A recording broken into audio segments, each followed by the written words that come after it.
How could someone like Imran Khan or his party be anti-Pakistan when our request or our urge to the rest of the world is only one: rule of law. We only want the rule of law to be applied. We don't want anything special towards us. We don't want any special treatment. We don't want any other involvement in our country. All we want is the rule of law and the upholdment of democracy, the right of self-determination of 250 million people. Right now, we are in political turmoil. Every single day that goes by, Imran Khan becomes more popular and there's instability in the country. You're economically or even security wise, which affects the entire world, especially our region. Terrorism is on the rise, as we can see in recent reports. In our government, 2019 was the safest year in Pakistan for 15 years.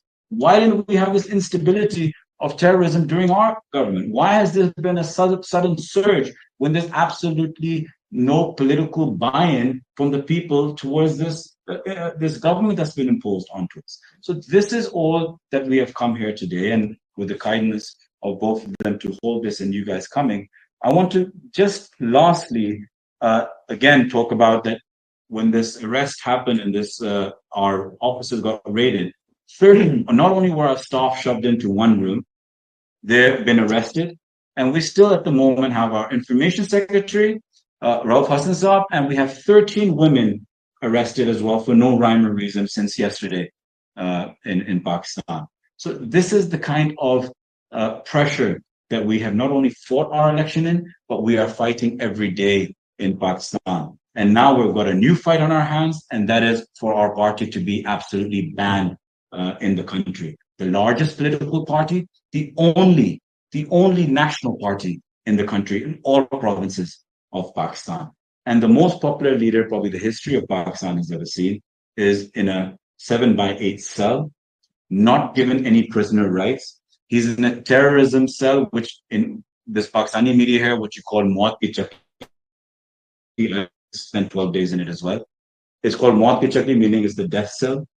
And he's not, and every time there's something important happening and he needs to meet his lawyers or his political people, he's not allowed any visitations for days. So communication is very little. He's not given the right amount of laws that all the other prisoners are given in the same prison.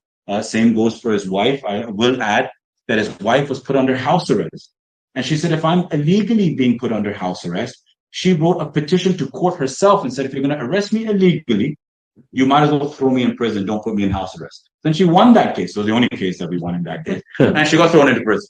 So that's exactly what the situation is. And so now they're both in prison along with Meher's father and many other top tier leadership and around 3,000 workers. So this is what I wanted to bring to you. I again reiterate that please talk about the UN report. International media is here. Talk about the lack of freedom of international media, even going around visitation rights to Adiyala where Imran Khan is. The Prime Minister himself tweets using VPN, which is astonishing. And we are unfortunately just facing a further and further crackdown. I'm not allowed on TV. 6 other of the top tier leadership is not allowed on TV. Imran Khan's name is not allowed to be mentioned on TV. You have to say Qasim's father or the former Test cricketer, and they all kind of wink at each other. I mean, this is how news bulletins are being read. I mean, so we have to find a way to find sanity.